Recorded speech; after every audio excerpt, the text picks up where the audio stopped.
নমস্কার বন্ধুরা, কেমন আছেন সবাই? আশা করি সবাই খুব ভালো আছেন।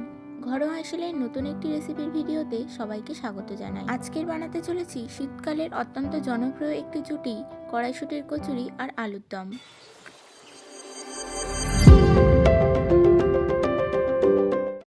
তো চলুন তাহলে রেসিপিটা শুরু করা যাক। আগে আমি বানাতে চলেছি কড়াইশুঁটির কচুরি। তার জন্য আমি মিক্সির মধ্যে দিয়ে দিলাম কড়াইশুঁটি, 4 টুকরো আদা আর 2টো কাঁচা লঙ্কা। এই সবগুলো একসাথে বেটে আমি একটা পেস্ট বানিয়ে নেব। প্রথমে এই দেখুন আমাদের পেস্টটা রেডি। এবার আমি কড়ার মধ্যে দিয়ে দিচ্ছি তেল। এখানে আমি কড়াইশুঁটির পুরটা প্রথমে বানিয়ে নিচ্ছি।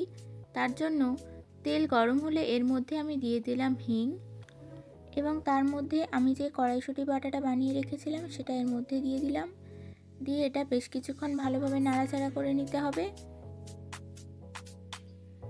এটা একটু মিশিয়ে নেওয়ার পর এবার আমি এর মধ্যে অ্যাড করব লবণ। তো দেখুন আমি এরপর এর মধ্যে স্বাদ মতো লবণ দিয়ে দিলাম আর দিয়ে দিলাম সামান্য চিনি। আর এই মিশ্রণটা কিন্তু কন্টিনিউয়াসলি নাড়তে হবে, নয়তো তলায় বেশি বসে যেতে পারে। তো দেখুন আমি ভালোভাবে কিন্তু এটা মিশিয়ে নিচ্ছি। এবার আমি এর মধ্যে অ্যাড করছি 2 চামচ ছোলার ছাতু। দেখুন এই ছাতুটা কিন্তু আমি দিচ্ছি এর মধ্যে থিকনেসটা আনার জন্য। ছাতুটা দিলে কিন্তু বাইন্ডিংটা খুব ভালো হবে, তাই আমি এর মধ্যে 2 চামচ ছাতু অ্যাড করলাম। তো ছাতুটা দেওয়ার পর আবার আমি ভালোভাবে সব একসাথে মিশিয়ে নিচ্ছি। দেখুন ছাতুটা দিয়ে মিশানোর পর কিন্তু অনেকটা গাঢ়ত্ব চলে এসেছে। এবার আমি এর মধ্যে অ্যাড করলাম 1/2 চামচ পরিমাণে জিরের গুঁড়ো। জিরের গুঁড়োটা দেওয়ার পর আমি আবারও ভালোভাবে মিশিয়ে নিচ্ছি সব কিছু একসাথে। তো এইভাবে মেশাতেই কিন্তু আমাদের পুরটা রেডি হয়ে গেছে দেখুন, আর কালারটাও কিন্তু অনেকটা চেঞ্জ হয়ে গেছে। এবার কিন্তু আমাদের কড়াইশুঁটির পুরটা একদম রেডি। এবার আমি ময়দাটা মেখে নিচ্ছি। তার জন্য একটা পাত্রে ময়দা নিয়ে নিয়েছি 700 গ্রাম পরিমাণে, এবং তাতে সামান্য একটু লবণ এবং চিনি দিয়ে দিলাম। আর আমি এখানে একটু বেশি করে তেল দিয়ে দিচ্ছি যাতে ময়ামটা ভালো হয়। এই ময়ামটা ভালো হলে তবেই কিন্তু কচুরিটা খাস্তা হবে। তো দেখুন আমি ভালো করে প্রথমে ময়দা, তেল, চিনি সব একসাথে মিশিয়ে নিচ্ছি। ময়ামটা ঠিকঠাক হয়েছে কিনা তা কিন্তু আপনি এইভাবে দেখে নিতে পারেন। দেখুন, তো এবার আমি এর মধ্যে হালকা গরম জল অল্প অল্প করে দিয়ে ময়দাটা মাখিয়ে নেব।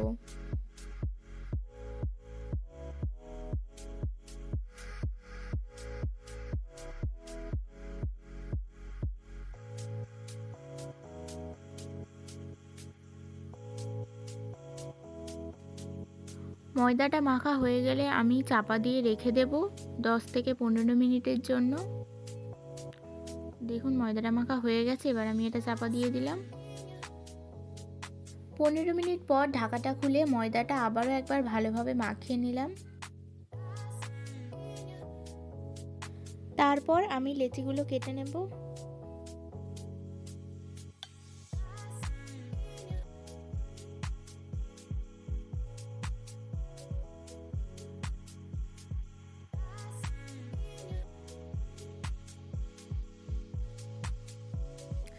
দেখুন এবারে কিন্তু আমাদের লিচিগুলো কাটা হয়ে গেছে। এবার লেচিগুলোর মধ্যে পুর ভরে নেওয়ার পালা। তাই আমি এগুলো হাত দিয়ে এরকম একটু শেপ করে নিচ্ছি। ঠিক যেভাবে পুলি পিঠে বানাই সেভাবেই কিন্তু বানিয়ে নিচ্ছি শেপটা। এবার এর মধ্যে কড়াইশুঁটির পুরটা দিয়ে দিচ্ছি।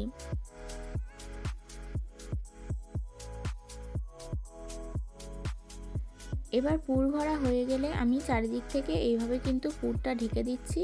আপনারা দেখে নিন আমি কিভাবে পুরটা মুড়ছি। এই যে এইভাবে নিয়ে তারপরে আমি হাত দিয়ে আরও একবার গোল করে নেব। এইভাবে কিন্তু পুরটা ভরলে আর পুর বেরিয়ে যাওয়ার কোনো সম্ভাবনা নেই। দেখুন আমি আরও একটা লেচির মধ্যে কিভাবে পুরটা ভরলাম সেটা দেখিয়ে দিচ্ছি। আমি কিন্তু পুরটা হাত দিয়ে একটু হালকা গোল শেপ করে নিয়েছি যাতে চারিদিক থেকে বেরিয়ে না যায়। আর তারপর এইভাবে মুখটা ভালো করে চেপে হাত দিয়ে একবার গোল করে নিলাম। পুর ভরা হয়ে গেছে, এবার কিন্তু বেলে নেওয়ার পালা। তাই আমি বেলনের মধ্যে আগে একটু তেল লাগিয়ে নিলাম, আর এভাবে একটা পুর ভরা লেচি প্রথমে রাখলাম। তারপর সেটা আমি হাত দিয়ে একটু ভালোভাবে চেপে নিলাম যাতে পুরটা চারিদিকে সমানভাবে যায়। তারপর এটা আমি কিন্তু সমানভাবে চাপ দিয়ে বেলে নিচ্ছি। আর এই কচুরি কিন্তু একটু মোটা হবে, খুব পাতলা করলে চলবে না, তাহলে কিন্তু ফেটে বেরিয়ে যাওয়ার সম্ভাবনা থাকে। এই দেখুন আমি কিন্তু খুব মোটা বা খুব পাতলা করিনি। এবার ভেজে নেওয়ার পালা, তাই আমি কড়ার মধ্যে তেল দিয়ে দিলাম, আর তেল গরম হলে তার মধ্যে দিয়ে দিলাম, দিয়ে এবার আমি কিন্তু এটা ভেজে নিচ্ছি। দেখুন আমি গ্যাসের ফ্লেমটা কিন্তু খুব কম রেখে কচুরিগুলো ভেজে নিচ্ছি। আর দেখুন পুর কিন্তু কোনো দিক থেকে বেরিয়ে যায়নি, আর খুব সুন্দরভাবে বেলা হয়েছে। আর তার জন্যই কিন্তু কচুরিগুলো এমন সুন্দর ফুলকো ফুলকো হচ্ছে। আমি আরও একটা কচুরি তেলের মধ্যে দিয়ে দিলাম। দেখুন সব কচুরিগুলোই কিন্তু দারুণ ফুলছে।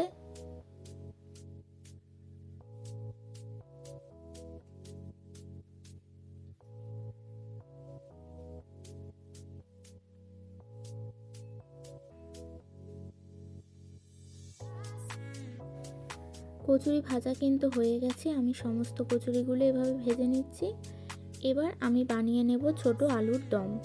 তার জন্য আমি এরকম আলু নিয়ে নিয়েছি, আর সেগুলো আমি সেদ্ধ করে নেব। তার জন্য একটা পাত্রে জল দিয়ে আমি আলুগুলো সেদ্ধ করতে বসিয়ে দিলাম। যে দেখুন আলুগুলো কিন্তু সেদ্ধ করা হয়ে গেছে। আলুটা সেদ্ধ করা হয়ে গেলে আমি খোসাটা এভাবে হাত দিয়ে ছাড়িয়ে নিচ্ছি। সব খোসাগুলো ছাড়ানো হয়ে গেলে এবারে আমি আলুগুলো মাঝখান থেকে ভাগ করে নিচ্ছি। এভাবে আলুর দম বানালে কিন্তু আলুর মধ্যে মশলাটা ভালোভাবে ঢুকতে পারে, তাই আলুর দমটা খুব সুন্দর হয়, আর বানাতেও কিন্তু অনেক কম সময় লাগে। তো দেখুন আমাদের আলুগুলো সব কাটা হয়ে গেছে। এবার আমি কড়ার মধ্যে তেল দিয়ে দিলাম, আর দিয়ে দিলাম তেজপাতা এবং শুকনো লঙ্কার ফোড়ন, আর তারপর দিয়ে দিলাম হিং মশলা।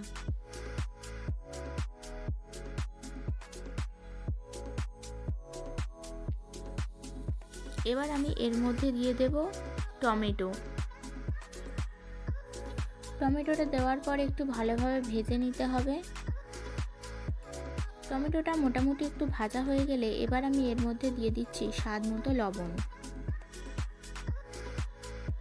এবং তারপরে দিয়ে দিচ্ছি 1 চামচ হলুদ গুঁড়ো এবং 1 চামচ ঝাল লঙ্কার গুঁড়ো। সব কিছু দেওয়া হয়ে গেলে একবার ভালোভাবে মিশিয়ে নিলাম। এরপর আমি এর মধ্যে অ্যাড করলাম আদা বাটা। আমি কিন্তু এই আলুর দমটা সম্পূর্ণ নিরামিষ বানাচ্ছি, আমি এর মধ্যে কোনো পেঁয়াজ রসুন ব্যবহার করছি না। তাই আমি এরপর অ্যাড করলাম ধনেপাতা কুচি। ধনেপাতাটা দেওয়ার পর একটু ভালোভাবে ভেজে নিচ্ছি।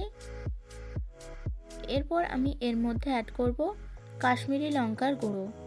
এটা কিন্তু সম্পূর্ণ অপশনাল, আপনারা চাইলে এটা স্কিপ করতে পারেন।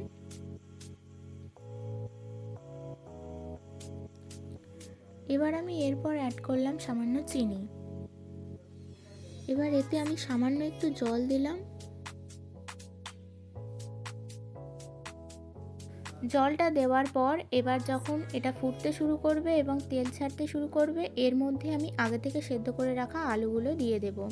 দিয়ে ভালোভাবে মিশিয়ে নিতে হবে এবং 5 মিনিটের জন্য ভালোভাবে কষিয়ে নিতে হবে। আর এই সুযোগে যারা এখনও চ্যানেলটি সাবস্ক্রাইব করেননি তারা অবশ্যই সাবস্ক্রাইব করে নিন এরকম আরও নতুন নতুন ভিডিও পেতে। তো দেখুন আমাদের আলুটা কিন্তু কষিয়ে নেওয়া হয়ে গেছে। এবার আমি এর মধ্যে জল অ্যাড করছি। যেহেতু আলুটা আগে থেকেই সেদ্ধ করে নেওয়া, তাই বেশি জল দেওয়ার প্রয়োজন নেই, আমি অল্প করেই জল দিয়েছি।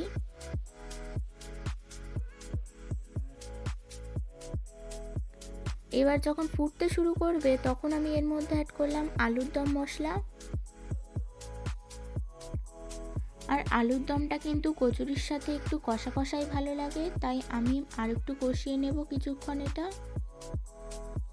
আর এইভাবে কিন্তু আলুর দম বানালে খুব কম সময় লাগে, আপনারা কিন্তু সেটা দেখতেই পাচ্ছেন। আলুটা যেহেতু আগে থেকে সেদ্ধ করে রাখা ছিল। তো দেখুন আমাদের কিন্তু লাল লাল ঝাল ঝাল গরম গরম আলুর দম একদম রেডি হয়ে গেছে, আর তার সাথে তো কচুরি আছেই। তো আপনাদের এই আলুর দমের রেসিপি আর এই ফুলকো ফুলকো কচুরির রেসিপিটা কেমন লাগলো সেটা কিন্তু কমেন্ট করে জানাতে ভুলবেন না। আর যারা এভাবে আলুর দম কখনো ট্রাই করেননি একবার অবশ্যই করে দেখবেন। আর ভিডিওটি ভালো লাগলে লাইক করতে ভুলবেন না কিন্তু।